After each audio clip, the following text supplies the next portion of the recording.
Okay, thanks again. Again, my name is Wes Wright. I'm the Executive Director of the Next Generation 911 Institute, or the NG911 Institute. Again, would like to thank everybody for joining us today for this virtual Lunch and Learn event. A little over a year has passed since we were all together on Capitol Hill last February as part of the Institute's Honor Awards and Technology Showcase.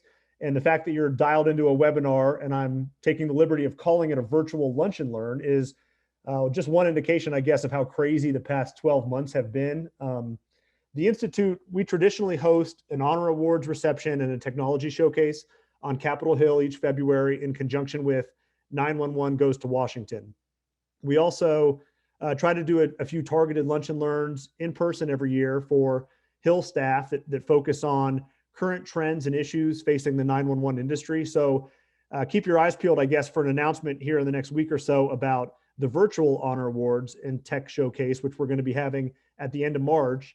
But until then, I'm really excited to set the stage for our virtual lunch and learn today. We're going to focus on some unique challenges and some really impressive successes that ECCs around the country faced last year.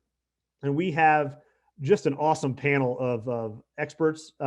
Renee Gordon, who runs the ECC in Alexandria, Virginia, is going to kick things off and talk about how she met some unique COVID-related challenges head-on during the early days of the pandemic. She's also going to touch on some unique local challenges that she faces given her location, just across the river from our nation's capital. Next, we're going to hear from Kimberly Culp, who runs the Larimer Emergency Telephone Authority in Colorado. And not only did Kimberly face COVID issues in her centers, but also dealt with wildfires that tore through much of her service territory, which includes Rocky Mountain National Park, Estes Park, and those were over the summer into the fall and even early winter. And then finally, Tyrell Morris joins us from New Orleans, fresh off of his NG911 Awareness Award that was presented by the Institute last year in person. And like Renee and Kimberly, Tyrell's going to touch on some of the unique COVID issues his center faced, along with other unique challenges. And like I said, it's a great slate of panelists. We're lucky to have them. So I'm going to give a quick background on the Institute, and then I'm just going to quit talking so you guys can hear from them more than me. So to briefly introduce the NG911 Institute to our audience, and I want to set a baseline also for what NG911 is, but first, the Institute is a not-for-profit 501c3 organization that was founded in July of 2003. We exist as an educational resource for members of Congress and their staff. And our mission really is to assist the Congressional Next Gen 911 Caucus by serving as a broad educational resource on issues that are important to the effective operation and advancement, really, of NG911 services and systems. The caucus has well over 80 members. It's chaired by Senators Klobuchar and Burr and Representatives Eshoo and now Hudson. And the Institute's objective, like I said, it's to advance the implementation of NG911 in order to promote more effective emergency response and improve public safety, advance national security interests, and things like that. So to this end, we exist to educate congressional members and their staff on issues that may impact the timely and effective implementation of next generation 911. So we're here as a resource. Feel free to reach out to us with questions at any time. We wouldn't be able to do this without any of our sponsors, and we appreciate their support and generosity. So I want to make sure we take a moment to thank them, and they're listed on our website too. And then before we turn it over to Renee, just really quickly, I want to talk at a high level about what exactly NG911 is. And it's heavy on technical details. I'm no engineer. I'm sure that our panelists and several folks dialed in today can give you a more technical framing of NG911. But what I'd like to do is just identify some of the shortcomings around our legacy 911 or enhanced 911 system that an NG911 system would help us address. And at the risk of oversimplifying, in general, our E911 system, the enhanced 911 system, was set up to handle traditional voice calls placed to 911 from residential landline telephones. The public safety answering point, or PSAP, would eventually receive the call in addition to the caller's location that it secured after it would query a database that would include the physical address associated with the home telephone numbers. And this worked really well when the overwhelming majority of 911 calls were placed from landlines. As people on the Hill know, our emergency calling needs are quickly evolving with the use of cell phones, VoIP accounts, OnStar connected vehicles, smart devices like Apple Watches. But despite these evolving needs, our 911 system, unfortunately, has not kept pace with the new technologies. And we're going to hear firsthand from a great panel of experts today to talk about these shortcomings. But just suffice it to say that our nation's 911 system is not equipped to handle all of these new paths by which consumers and your constituents can now request emergency assistance. So, for instance, the legacy 911 system was not built to accurately locate a 911 caller who reached out for help using a cell phone. And all three of our panelists provide 911 service to areas that I will inartfully call touristy areas. So this presents some unique challenges, to say the least, because not only are they going to serve locals that may still have a landline and certainly would know the city, but they're also going to be responding to emergency calls from tourists that may be in the Rocky Mountain National Park or on Bourbon Street or on a boat in the Potomac River. And that adds a layer of complexity and an additional challenge.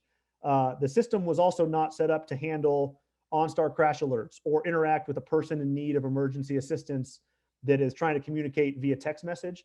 And the industry has responded heroically by adopting a patchwork of fixes to try and address these shortcomings.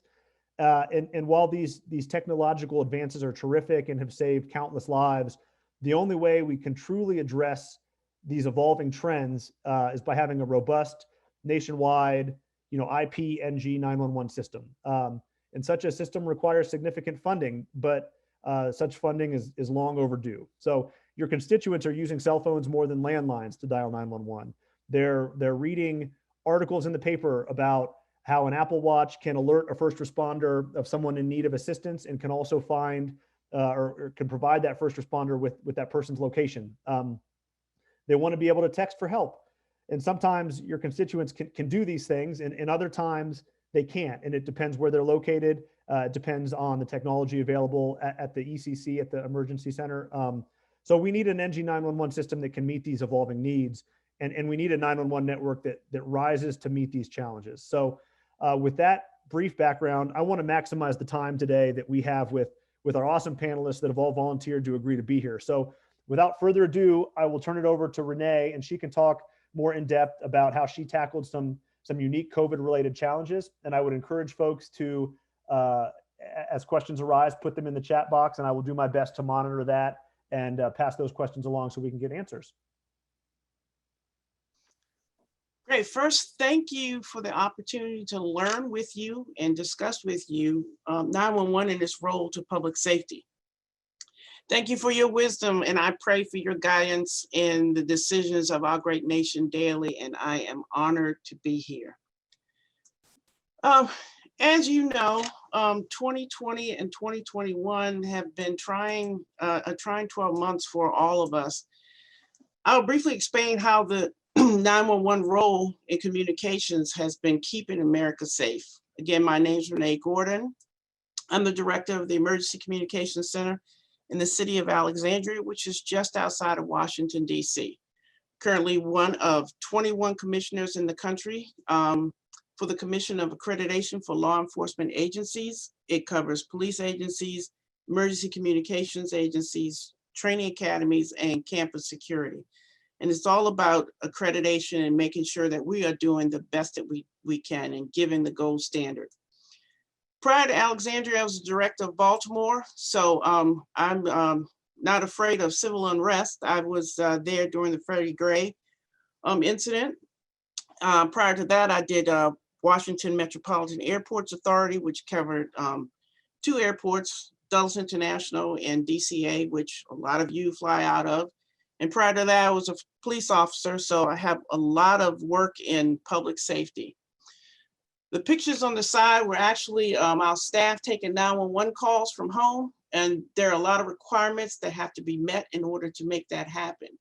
We have a huge role in coordinating of units for major events, such as public unrest and protests, terrorist attacks such as September 11th, major incidents such as those who can remember Air Florida Flight 90, which crashed into the Potomac River. We actually have the dispatcher still active, very much active in this area in the advancement of emergency communications. Together, the NCR's different communication centers coordinated the response to the January 6, 2021 events. We all got together and made sure that not only were units responding to the actual event, but we still needed to help coordinate what else was going on in DC at the time. So who are we and what do we do? This is a picture I put up here in an attempt to explain how emergency communications is related to the overall function of the entire system. The emergency response system is police, fire, emergency medical services, EMS, and is often not seen. The part is emergency communications. We are actually a network operations center in that we are the network of all the necessary resources to respond to a location. Sometimes a call requires police, fire, and EMS, and knowing what the response requires and getting them to the location in a fast and efficient way means that processing a call from the person taking the call to the person who's dispatching the call, and also having the technology in place to advise the fastest route at that time. Because keep in mind, there are things that can change the fastest route, such as the time of day, is it rush hour, or an accident that needs to be rerouted around in order to get someone to a specific location. The heart in this picture represents the 911 center. It is the lifeline of the system. Like the heart pumping life-sustaining blood to the extremities, 911 pumps life-saving information to the first responders. For example, the location, the nature of the call, what equipment might be needed, medical history. 911 even gives life-saving instructions to the caller to help sustain life until help actually arrives.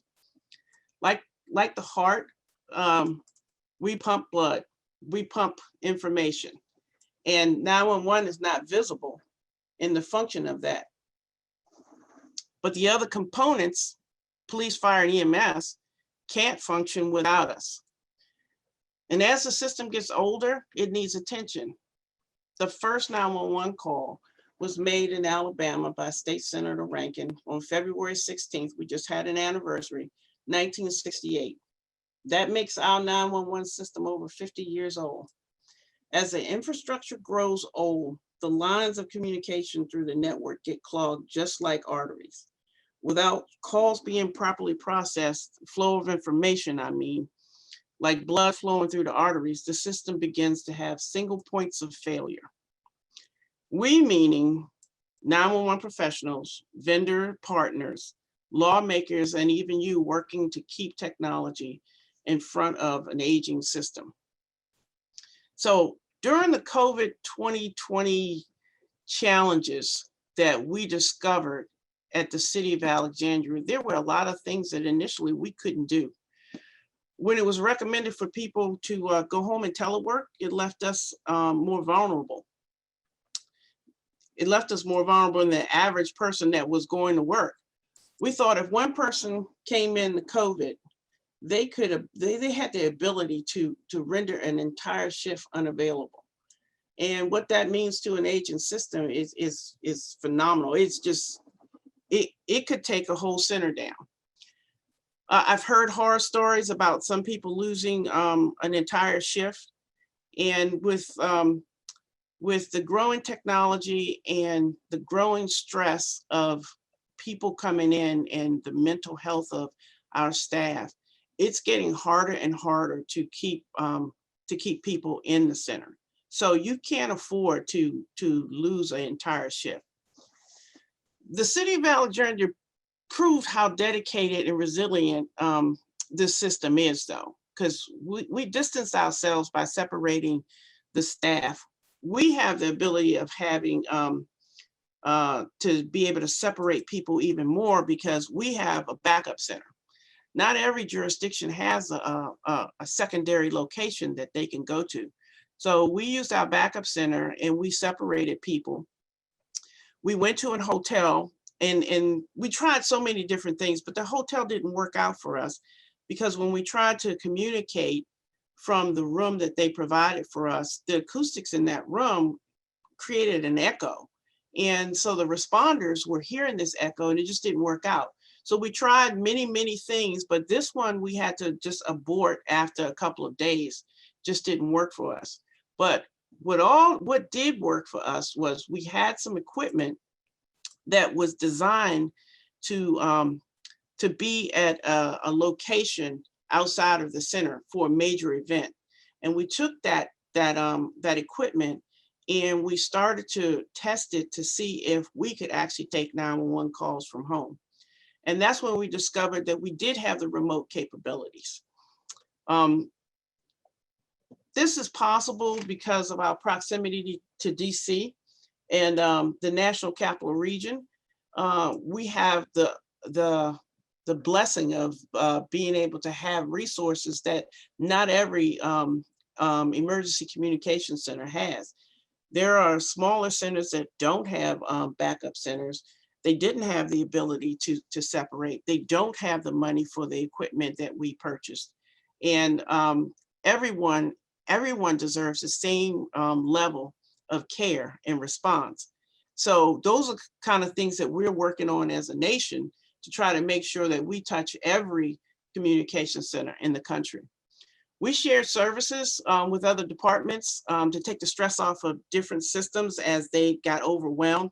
So an example would be our 311 helped with our non-emergency police calls. So they took some of the stress off of 911, but they also helped the housing department with the rental assistance applications. And that was a big one for them because there was such a flow of applications that came in because people needed so much help. We went above and beyond to keep our responders safe with timely notifications when we knew that COVID was present in a location that they were headed to. You know, whatever they needed to do to keep themselves safe, we gave them timely notifications. We also brought in nurses to help triage calls and find out if they really had to go to that call, or could we, you know, do something different to make sure that those people still had care. And like most cities, the public had lots of questions. And who would they call first? They would call us. And we coordinated with the health department and other city administrators to make sure that we have timely and accurate information to give to people. It was a very scary time for most of the residents and the visitors that came through the city of Alexandria. This is one of our 911 operators taking calls from home. This was one of the most successful things that we tried. And, you know, for the first time in history, technology has given us the ability to telework. And although it wasn't designed for that, we found ways to tweak the system and make that work. And after that, we realized how important it was. So going back to the congressional shooting that was here in Alexandria, we had an influx of calls during that time.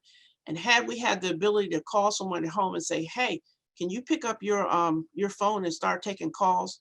Because by the time they would get to the center to help us, the event or the major part of the event would be over. And those calls were no longer coming in. So having the ability to do that really helps the 911 center. And like I said, the hotel didn't last long because the noise interfered with the ability to hear. Another thing we tried was we worked from a different location in the same building. That was successful. But in order for a remote 911 call taking program to work, you need several things. You need the trust of the city or your body, your entity. They have to trust this. You have to have the buy-in from the staff. You have to be creative. You got to think outside the box. We had to have vendor support because everything didn't work as, you know, people think. They think that it just, you know, automatically worked, and the vendors worked with us. And it's so good to have a good relationship and a trusting relationship with the vendors so that we could make things work. And you have to meet the legal requirements. And I tell you what I did with negativity, I ran over it with a freight train. And anyone that brought up anything negative, hey, don't tell me how it's not going to work. Tell me how it is going to work.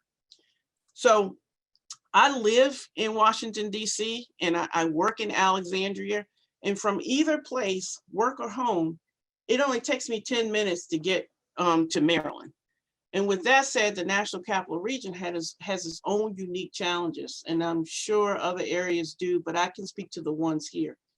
So wireless communications, we still have issues with going to the incorrect center. Alexandria's calls from the shoreline or in Old Town, if you know anything about Alexandria, if you call a wireless call from the shore of Alexandria, more than likely that call is going to go to DC, and they'll have to transfer that back to us. The Emergency Services IP network, this is a great accomplishment. It's a network specific to public safety, and that's great and much needed. But if several different ECCs, Northern Virginia, DC, Maryland, are on different carriers, we need to know that those carriers can connect. And if they can't connect those ECCs, what is the cost to connect them? Because it's important that we can transfer calls between the jurisdictions. During the events of 911, we recognized that units from different jurisdictions couldn't talk to each other. Well, we've done a lot to correct that, but we still don't have true interoperability. Technology, cybersecurity, and cloud computing all go together. I can't speak enough about protecting our systems. We've been hacked at different jurisdictions across the country. Some emergency communication centers have been held hostage for information. We're not going to let your phone system go. Those are some of the things that we have to, we have to tackle. Funding, well, that's always going to be high on the list. And like I said, tourism in the National Capital Region, we're one of the most visited areas in the country, and we're here to protect everyone that comes through this area. We're here to serve. And other than that, thank you for your time, specifically your lunchtime. And as you might say on the floor, I yield the remainder of my time to my colleagues. Thank you. Perfect. Thank you, Renee. And then next up is Kimberly Culp. Good afternoon. Thank you for the opportunity to be here and the invite, Wes, to speak and address the panel. So I'm just going to dive right into what we are in Larimer Emergency Telephone Authority. An authority is a little bit different, where we oversee the 911 infrastructure, equipment, and programs for 911 in Larimer County. We were formed through an intergovernmental agreement, and we have 25 government partners, 5 911 public safety answering points, or PSAPs, and the service area is outlined there on the map in that red boundary area. Our population in Larimer County is 350,000 residents. We're also home to Colorado State University, and they have around 35,000 students and staff. And we have an average 1.4 million tourists that visit Estes Park and Rocky Mountain National Park. And typically they are visiting between Memorial Day and Labor Day. And the reason why the population is really important to note is we have to build a 911 system that can support that tourist population and the student population, in addition to our residents and business owners.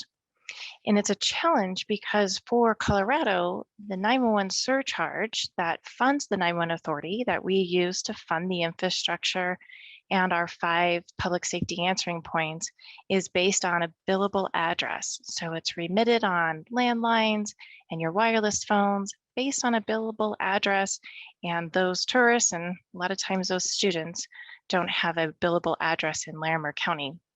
But we still have to be able to fund and support a system large enough for that activity.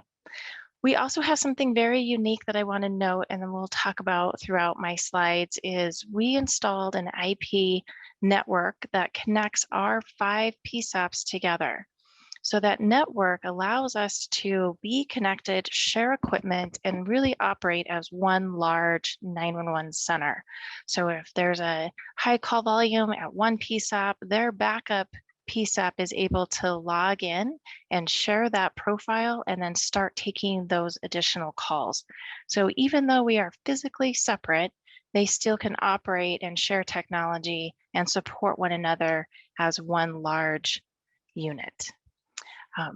Okay, next slide, Wes, thank you.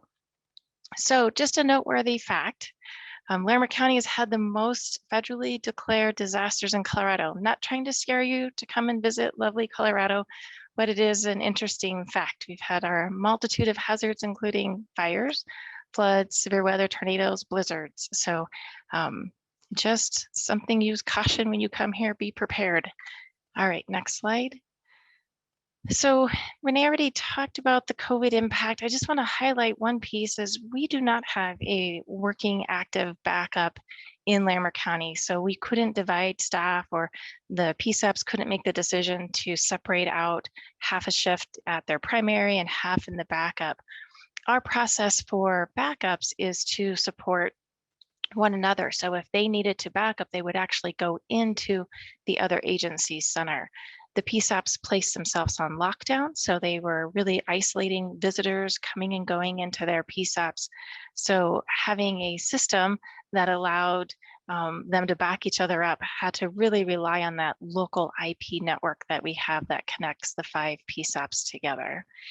This local decision, Colorado is a local control state where we try to make those decisions really at that local level of how we're going to set up our infrastructure. And that is a real strength that we've been able to do, is to take that 911 surcharge, look at the unique needs of our county, our partners, our government partners, then make and fund programs, equipment accordingly. So from a COVID response area, I have everything listed there. We did not have the opportunity to go remote or use dispatching from home techniques. So I appreciate everything Renee had to say about that. That was fantastic information. Go ahead and next slide, Wes. Thank you. So along with COVID, because apparently COVID wasn't enough for us to tackle in 2020, Colorado got to deal with some wildfires. So specifically in Larimer County, where my jurisdiction lies, we had 5 wildfires that impacted us. And unfortunately, it's not like they behaved well and said, oh, it's my time to burn, and then the next one's going to start. A lot of these fires overlapped and were burning at the same time. So my jurisdictional area is outlined there on the map with a darker green shade area. The black layers is the burn, so the areas that were burning, and this highlights the different fires we had. So the Mullen fire started up in Wyoming and decided to move south and really start to create some evacuations in that northern corner of Larimer County.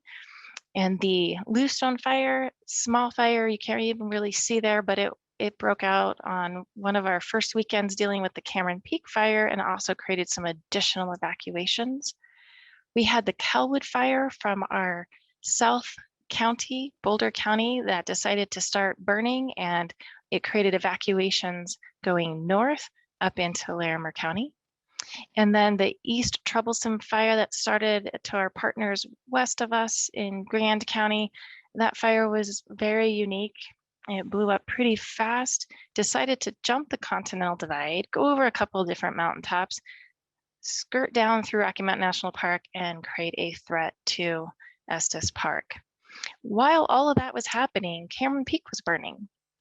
Cameron Peak fire, another, I guess, item we could hang our hat on. It's now the largest fire in Colorado history. It burned 913,000 acres, and we lost 461 structures. That fire started burning on August 13th. And it burned until December 2nd. So December 2nd is when that fire was 100% contained.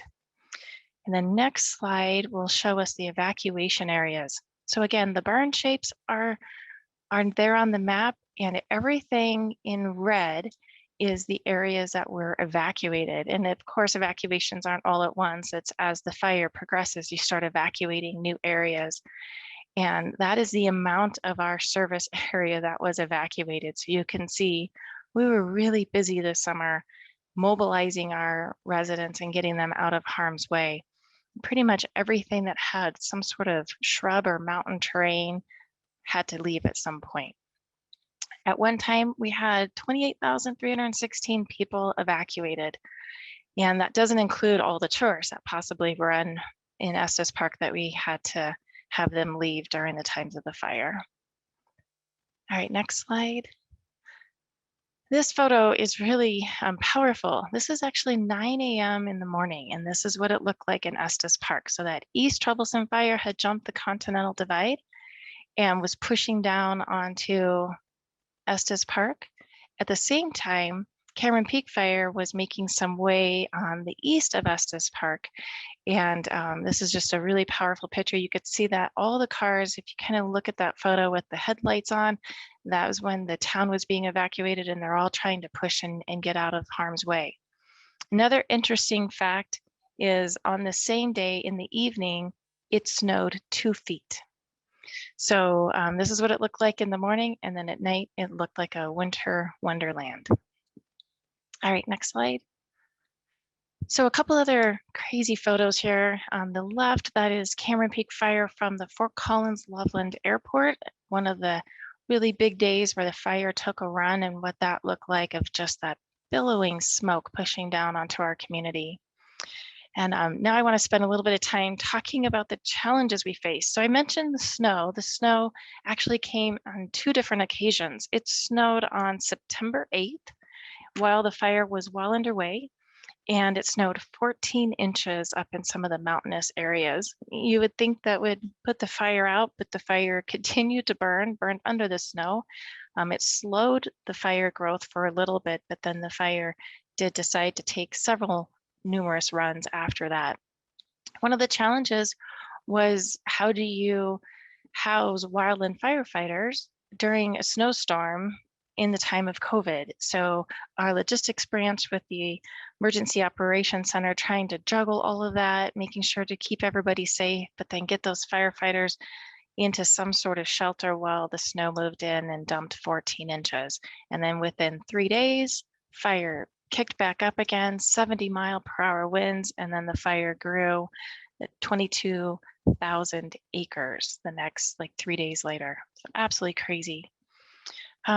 We also evacuated one of our PSAPs. So Estes Park, with that crazy red glow, ended up having to evacuate their PSAP to make sure that we could keep all of the personnel safe and the operations intact. But again, as I mentioned earlier, the backing up of PSAPs, they were closed, they were not taking visitors at the time. So how do we mobilize and move Estes Park to a backup center? And we don't have that active backup center, just in a standby mode. So we ended up just having to move them into another one of the centers. Their backup center is Larimer County, but they were so busy with the fire, we ended up moving Estes Park to the City of Fort Collins Dispatch Center. The great thing about our network and our infrastructure is that we were able to decide where that team needed to go because we're all connected on that IP fiber infrastructure. So the CAD system, so that's the computer aided dispatch system where they would enter all the information, the radio, and also our 911 phone system. It's all connected so we can be very mobile and determining what the need is, where we can relocate the personnel. So in this situation, we moved the Estes Park dispatch operation up into the City of Fort Collins. One of the big challenges we face is infrastructure. Renee talked about the landline 911 infrastructure being 50 years old. Well, our emergency alert system was used 168 times during the evacuations of the fire. So 168 emergency alerts went out telling people they needed to evacuate, or stand by, get ready to evacuate, or voluntary evacuate, or come back home from evacuations. And after every alert that we sent, we would evaluate it and we would determine the success of the notification. Did it reach the intended audience? And we found that landline notifications had a failure rate of 60%. 60%. This has no bearing on the carrier. So it's not about the carrier. It is not about our choice of an emergency alert system. It is simply about the infrastructure. As I showed in the earlier slides, the fire impacted our mountainous area. Well, in the mountainous area, we don't have a strong build out of broadband. We definitely don't have a lot of cell towers up there. So the citizens relied on landline. But 60% of the time, we weren't reaching them and telling them they needed to evacuate. So we had a huge issue in the situation that we needed our folks to take action, and we couldn't reach them. So this need to build out infrastructure, fund and support infrastructure is real, and we got to see it firsthand during our fires this summer. All right, next slide, please. Additional challenges we face is this was a complex event.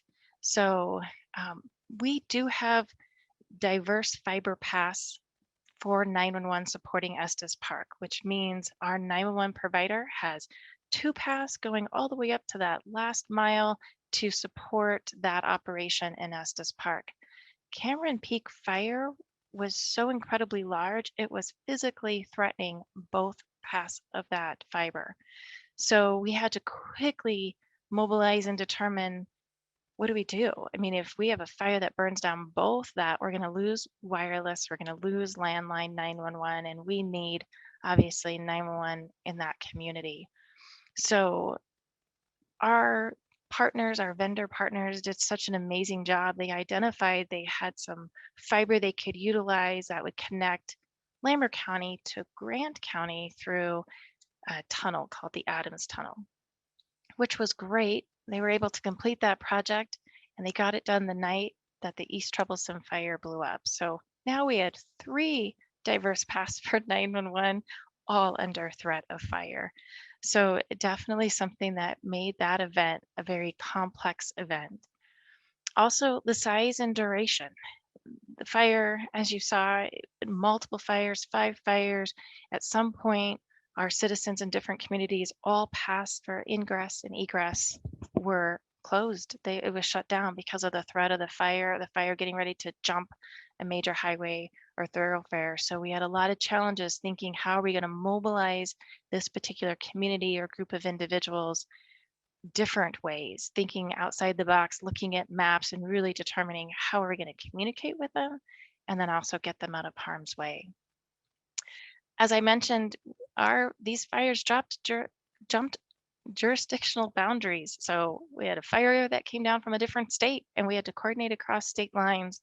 We had to coordinate with multiple different counties as our fires were impacting one another, and we had to find a way to communicate to our citizens.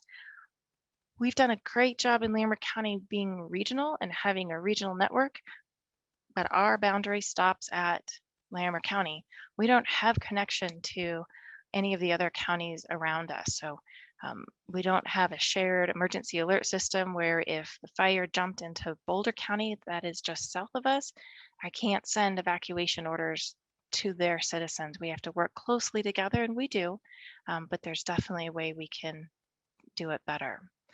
So those are some of the challenges we faced. Go ahead and next slide, Wes. With all that, we did have some pretty good successes. We didn't have any lives lost. So amazing response from our 911 centers. They did such amazing work with the evacuation orders. And of course, all of the frontline folks that were fighting the fire. But our vendors really came through. As I already mentioned, creating that diverse fiber and thinking about how we're going to keep a community connected and to stand something up within days to create another path was so amazing. Our wireless partners, as I mentioned, we didn't have a lot of wireless connectivity up in areas that we needed to communicate to our citizens and even for the incident commanders to talk to the firefighters out on the mountainside. So wireless providers came forward and they stood up these satellites on these trailers and were able to connect up little hotspots throughout the different areas to allow connectivity. So their response was seamless. We phoned them, asked them, ordered up some resources, and they were able to deliver. Our volunteers, we couldn't have done it without volunteers and the Red Cross having to find housing for so many people that were evacuated in the time of COVID, where you're not going to do a school gym. You're actually going to be plugging them in hotel rooms. That coordination was amazing to be part of. We found that a success for us was our EZNet. So having that fiber connecting all of our centers together allowed them to help each other out when the volume became too high, because it was a busy time. So that was absolutely amazing. And also our emergency alert tools. We used iPause numerous times during the event, as well as our local emergency alert tools. And that proved to be very successful even within those landline challenges we faced. So funding is absolutely enormous. I mean, being able to have funding to support 911 and 911 infrastructure needs, we have to be able to evaluate our needs on a local level and be able to support them, and also be able to make the decisions of what programs that we need to fund so we can strengthen our response. And then I just want to end with this amazing photo that was put up by one of our citizens, and it just reminds the firefighters, thank you, but you are more important than anything that you're going in to save, like my property. So I just thought that was such a powerful sign during our fires. So again, thank you for the time to be here to just briefly address our challenges in 2020. And Wes, I'll turn it back over to you. Yeah, thank you. Speaking of powerful, my Apple Watch reminded me to breathe about 10 times during that presentation. So thank you, Kimberly. That was really good. And then last but certainly not least, it is Tyrell's turn. And Tyrell, are you still basking in the glory of your NG911 Honor Award from last year? Wes, thank you very much. Yes, it was a complete honor and surprise to win that award. And I'm just excited to represent the industry and the great work our people do each and every day. All right, well, good afternoon, everybody. Again, my name is Tyrell Morris. I am the Executive Director of the Orleans Parish Communication District, which is the home of New Orleans 911 and 311. The city of New Orleans, we are known for our hospitality, a good time, and culture. The city itself has a population of about 450,000 residents, but we do welcome and protect over 18 million visitors a year. New Orleans is known as the event capital of the world. We have about 450 festivals a year, to include some major ones such as Mardi Gras, the Essence Music Festival, and Jazz Fest. And of course, we have a very large convention business. So you can imagine the 911 system, as said before by some other presenters, that our system is funded by the people who live here, but we have to have a system large enough to protect the 18 million visitors that come to our city every year. Of course, 911 is for police, fire, EMS, and 311 is for everything that's not. We are literally the gateway to government, and we take that responsibility very seriously. Wes, you can go to the next slide. A couple of stats from us last year. I'm going to talk for a second about how COVID had an impact on our organization. We processed and answered over 1 million calls of service last year. About 528,000 were 911 emergency calls, 146,000 non-emergency calls, 201 311 calls, and then 197,000 operational administrative calls. And these are calls that come into the organization that support either field operations of our public safety agencies or operations to support other incidents in progress. But overall, over 1 million calls for service. Go ahead, next slide. All right, so preparing for the future, I'm gonna talk for a second about our COVID-19 pandemic. So of course, the city of New Orleans in 2020, we did move forward with the Mardi Gras plans. And we welcomed about 1.4 million people to our city last year for Mardi Gras. But at that point in time, we had no idea that COVID was in our community. Our federal partners are embedded with us every step of the way for Mardi Gras, the planning of it months before.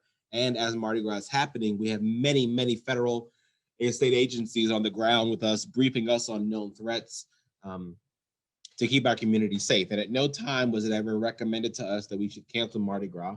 But we now learned that, COVID was very much in our community. And when you bring a lot of people to one place and then you disperse them throughout the country, of course, it's going to become a super spreader event.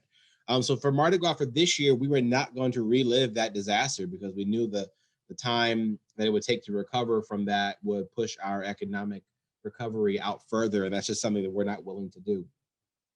But what did that mean for 911? What it meant was we had to redefine how we do business. At one point in time in March, 60% of our EMS personnel were out of service due to COVID-19 exposure. And you can imagine a city like ours having more than half of your emergency medical professionals unable to respond to calls created its own emergency in and of itself. The Mayor Cantrell and Governor John Bel Edwards did declare a state of emergency very early on in the process, which gave us the ability to have some resources on the ground. We know that OPCD, we are in a position of leadership. A lot of people look to us to pave the way for some things and for us how we respond to COVID. So on our website, opcdla.gov, we have produced a timeline of events. We're calling it an ECC resource page that will highlight all the policy decisions, the time table, the timeline, all of our internal policies that we're using to govern our COVID response. We have made them available to the public to use in other emergency communication centers. But again, on the 311 side, if you would have told me pre-COVID that my organization will be responsible for managing a citywide food distribution program or a citywide testing program and now a citywide vaccination scheduling program, I would have told you were crazy. But now we find ourselves deeply ingrained in the workings of our community outside of just answering emergency calls. But what does that mean is that we need for you all as our federal partners to show up for us. 911 is a legacy system. It was not designed or funded to be what it is today. And as the emergencies in our communities and the needs of our communities continue to be understood and continue and be more complex, we do need some resources. Otherwise, we're going to fall short of meeting that goal. Go to the next slide.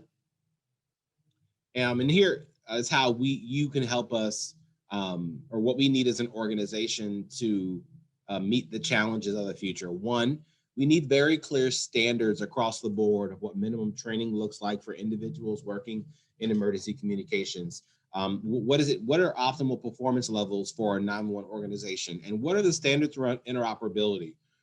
We have given great latitude to local jurisdictions to figure this out on themselves. And if that was effective, we still wouldn't be saying we have interoperability issues today.